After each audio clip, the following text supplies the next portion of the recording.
Hello gang, aku nak share tips sikit lah berkenaan dengan ikan kelah ni. Kalau ada yang tukangnya tanya ikan kelah boleh ke tak makan pellet atau makanan pellet arwana, jawapannya boleh. Boleh tapi tak boleh kerap lah, nanti dia problem pada sisik kelah ni. Untuk sekali-sekala boleh lah bagi makan. Aku ada bagi makan kelah aku ni makanan pellet arwana. Aku tunjuk pellet aku.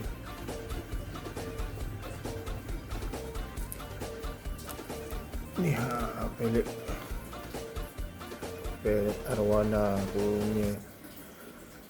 Aku ada bagi makan, aku dah test bagi makan dekat aku punya kelah ni. Dia orang makan je.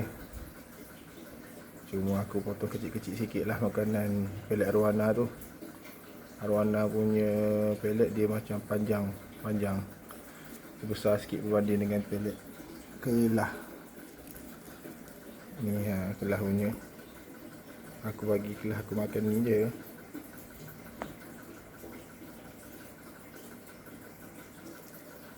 Lepas tu dulu aku ada beli ikan gapi kan. Ikan gapi aku dah mati. Sebab itu hari aku overfeeding, aku balik kampung.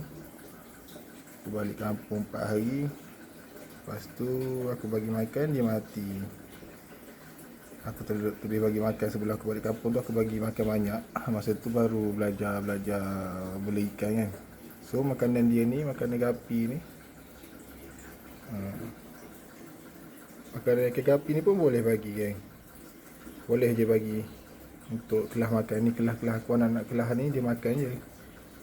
Yang besar ni kurang sikit lah makan, sebab makanan gapi ni kecil sangat kan.